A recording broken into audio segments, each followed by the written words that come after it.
Heart check tayo ulit, heart check. Are there areas in your life you're still hiding from God? Meron ba yung tinatago mo pa?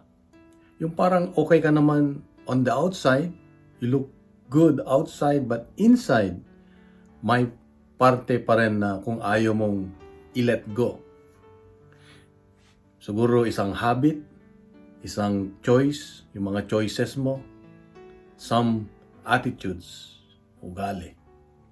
So today's gospel speaks about light and darkness, and it's very personal. Yung kadiliman sa buhay natin at yung liwanag na hinahanap natin. In this passage, Jesus Christ cries out, "Whoever believes in me believes not only in me but in the one who sent me." Then he says, "I came into the world as light, so that everyone who believes in me might not remain in darkness." Jesus makes it clear, he did not come to condemn, but to save. And he also warns, sabi niya, ang babala niya, the one who rejects his word will be judged by the very word. Sa totoo lang, we all have areas of darkness in our lives. Kadiliman sa buhay natin. Not necessarily big sins siguro, but things we avoid facing. Kunwari, yung attitudes we don't want to change. Yung habits natin na we always justify. Pinaglalaban natin.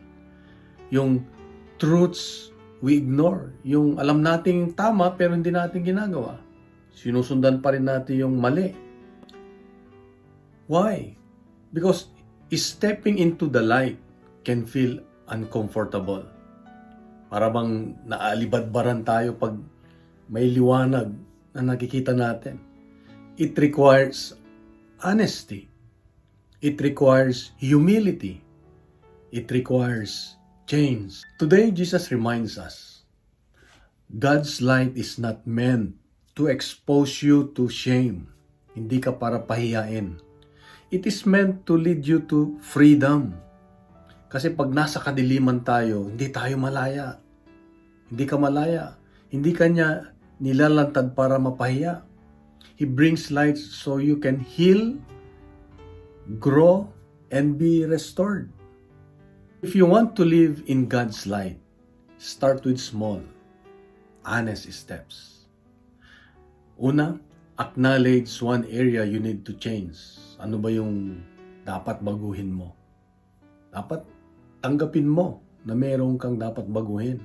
Aminin, sabi nga. Bring it to God in prayer without excuses. Choose one concrete action today, kahit maliit. Sabi nga, the big step starts with a small step, di ba? Return to the sacrament of reconciliation, if needed. Remember, growth begins with honesty, and healing begins when we stop hiding. And so ito ang hihiling natin sa Diyos. Let's pray to God and ask His strength, His power for us to have a real change in life and see that light. Lord Jesus, you are the light of my life. Give me the courage to step out of darkness and walk in your truth. Help me trust that your light leads me to freedom. All this, Jesus, I ask through your name. Amen. In the name of the Father, of the Son, of the Holy Spirit. Amen. May I ask that please share this gospel reflection to your relatives, friends, and community. Let's fill this social media with good news, not fake news. And let's make viral. Let's make the Word of God viral. Always. God bless and God is good.